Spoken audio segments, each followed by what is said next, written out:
Chidava tukupasidani zimene wayankhula Bon Kalindo lero lino pa 18 April 2025.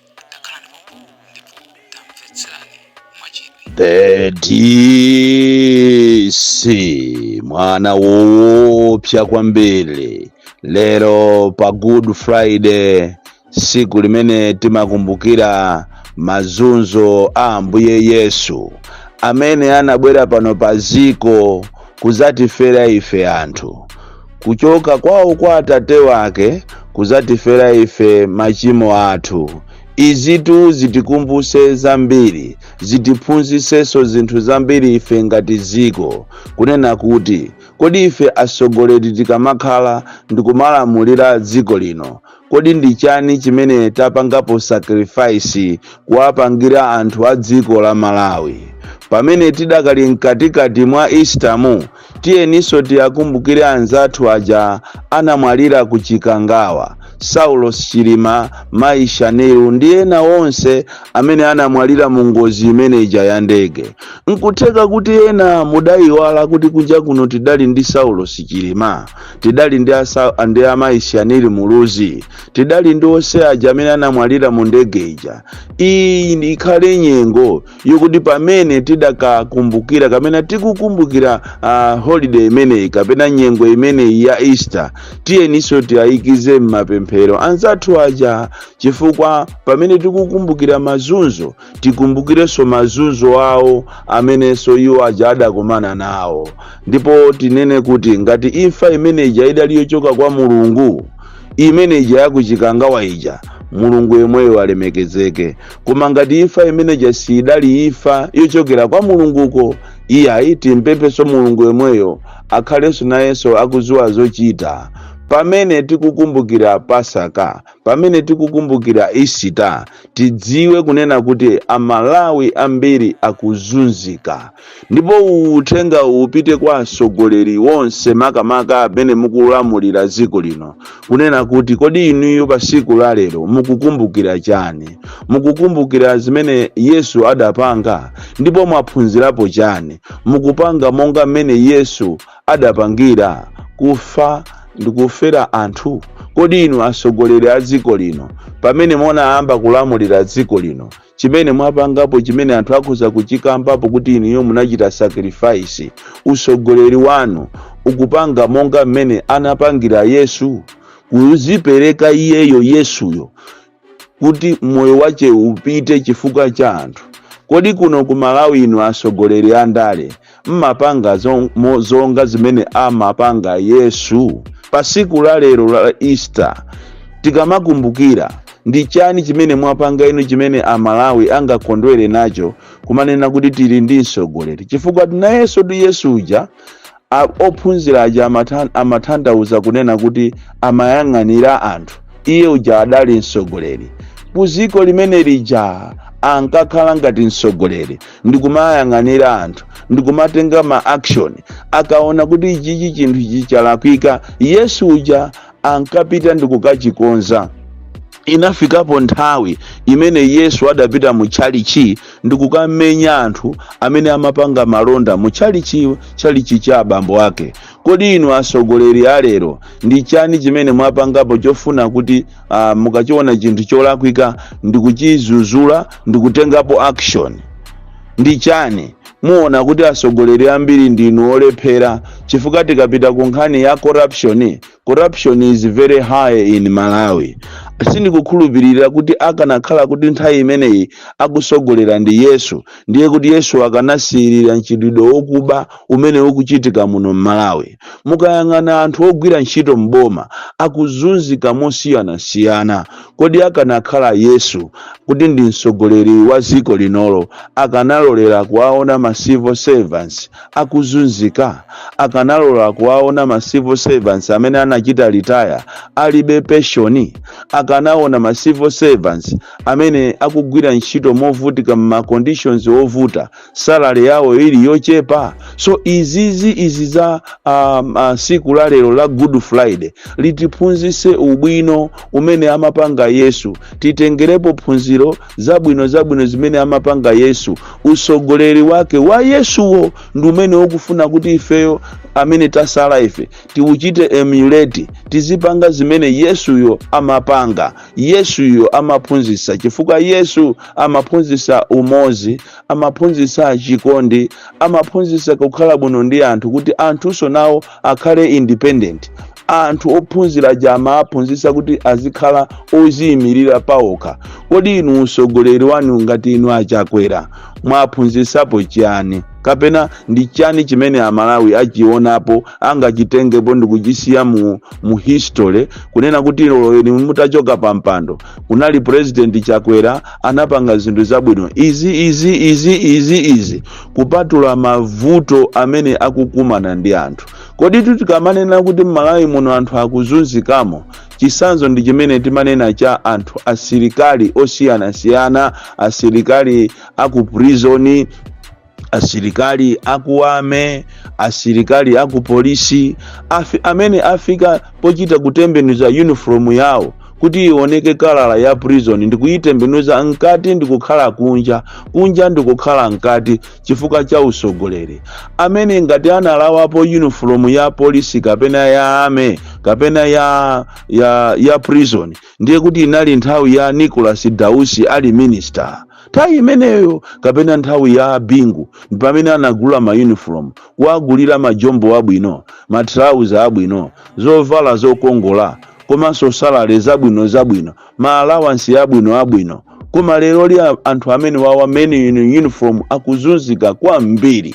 Tapita ni kusuka Nsanje kapena ku border ya ku Nsanje, mukaone mmene ame akuzunzikira in terms of chakudya. Wame ni munthu amene amayenera kuti akhale a healthy man, azidya bwino. Koma lero li mapezeka kuti anthu mwina 24 kapena 30 akuatumizira 4 kg ya nyama, mamawa 2 kg masana ajere imeneyo, mazulo 2 kg.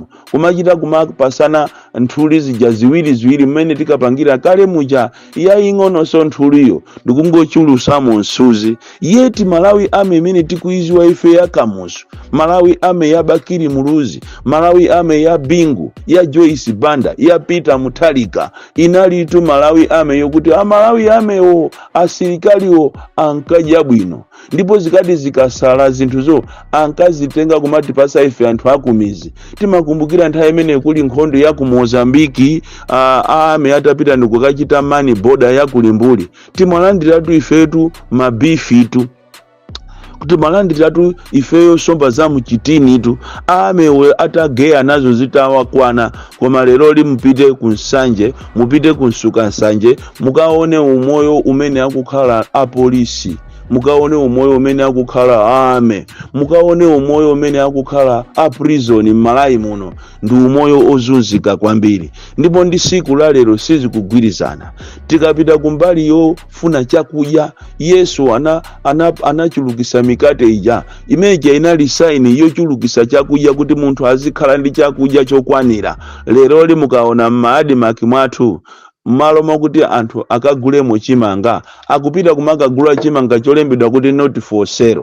Mwachisanzo mukapita kumakande adimaki kuchikwawa uko kwa Ngabu, ndi maadimaki ena amene ali kuchikwawa, mukapeza kuti boma likuyika program ijana ikonza kunena kuti anthu azilandira chimanga kwa mezi 3, anthu ovutika kwambiri. Chimanga chimene chijacho achichita divert chikomalo wa maadimaki ndikumachisinthula matumba omwe anayenera kuti alandire anthu aja ndikumagulisa uko kumene akuchokera kuntundako. Anthu ndikumaona ngati chimanga cha kuchokera ku Dodima chikupita kapena ku Ministry of Agriculture chikupita kuti anthu aja akalandire. Koma ayi ndithu anthu osakukalandiraso chimangacho, anthu akukagula.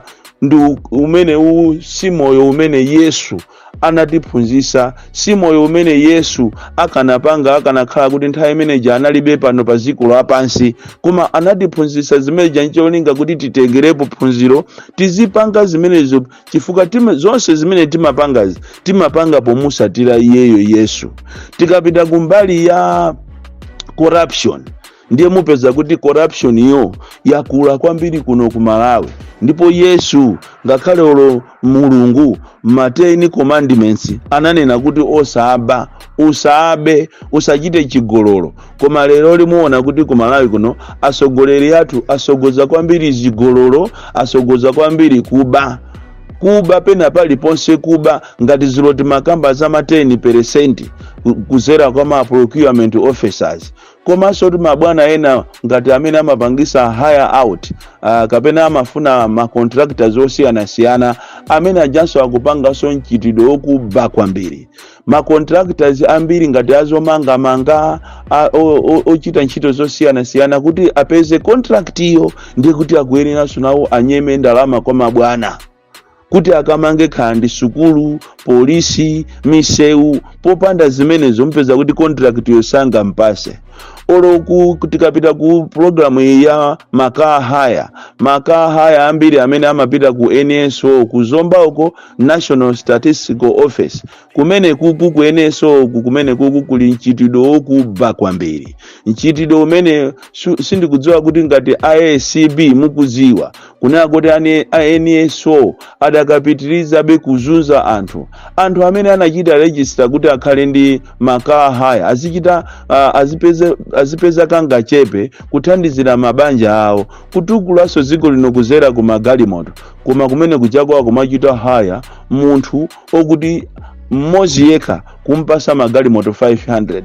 Kodi sizinganatheka kapena sizingatheke kuti anthu ngati amene ajawo aliyense muzimutemera magalimoto 50 ndi kuti pa magalimoto 500 muchita cover anthu angati, mudyesa anthu angati, muthandiza mabanja angati, muthandiza amalawi angati. Mpeza kuti zimene zijacho ziko liziyenda bwino chifukwa aliyense azikhala ndi nsuzi, koma mukutenga zibujeni magalimoto 500 kumpasa munthu mmodzi. Andi munthu mmodzi ujaso akapita kwa anthu akumapita kumakachita sabu haya magalimoto, sikuti magalimoto 500 yo ndi akaya haya imodzi tuya. Ayi, angompasa munthu contract kunena kuti ife tikufuna magalimoto 500, ndiye iye ujaso akumapita kumakapanga sabu haya. Akakachita sabu haya akuaberaso anthu aja khala ndi 60,000 akuauza kuti 10% muzipereka tikawathandize mabwana akuzomba ku NSO, kapena iyayi agwirizana 40,000 anthu akungopereka magalimoto okuti mwina angopeza nsuzi, koma sizoona kuti galimoto mene ilili ngati Prado ija ingamachajidwe 40,000 pa siku. Ayi, zonsezo zikuchitika chifukwa cha chinyengo. Andi pamene tikukumbukira nyengo imene iyi ya Good Friday, mazunzo a Yesu, mumtima mwanu mukhale mukuganiza kuti kodi ineyo ngati msogoleri, ineyo ngati bwana wa pa office, ndi chani chimene ndapanga ine chimene Yesu akudana nacho? Ndi chani chimene ndapanga ine chimene chili chosiyana ndi zichito kapena ntchito zimene amapanga Yesu pa ziko pano?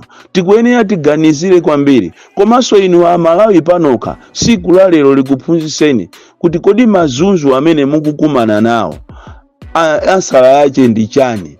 Mazunzo awawa a 5 years amene mwakumana nawo kwa 5 years, mavuto amenewa ansala yake ikhala chani? Mukuyenera pano kaso mupange chisankho, chifukwa nthawi zina Yesu yo akangokuuzani m'maparables, samakupasani maansala. Leronso ine ndikukuuzani m'maparables kunena kuti mazunzo amene mukukumana nawo zili ngati nokha kukhala mu kitchen. Pamene muli mu kitchen mudziwe kunena kuti munthu amene amakhala mu kitchen ndi amene amamva kupweteka usi m'maso. Nokha mutulukemo mu kitchen. Kitchen ili la chakwerali, nokha muumve kupweteka kwa usi. Zili ndinu mpitirize kukhala mu kitchen ya chakwera, muzimva be usi kwa another 5 years. Zili ndinu mu kitchen mutulukemo. mukaone zina kunja uko, chifuka kumalawi kunoko zinthu zafika povuta kwambiri. Anyamata aja azikwanje aja anathamangisidwa, anagumulidwa mashopu awo ndi asite, ayambaso kumanga kawiri, kusonyeza kuti mukichini umu simuli bwino, aliyense akupanga zofuna zache aliyense akupanga zimene akuziwa kuti zimuthandiza.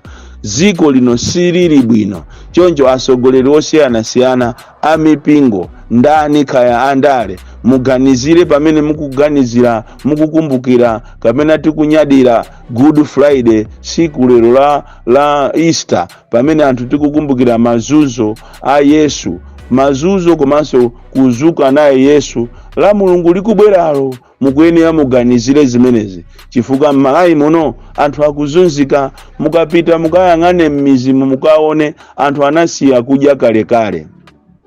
Ndipo pakale panopa even ulo chimanga chimene chachiwisi anthu akumaka achiba kumaba ndikumaka chigulisa, kusonyeza kuti something somewhere is not okay.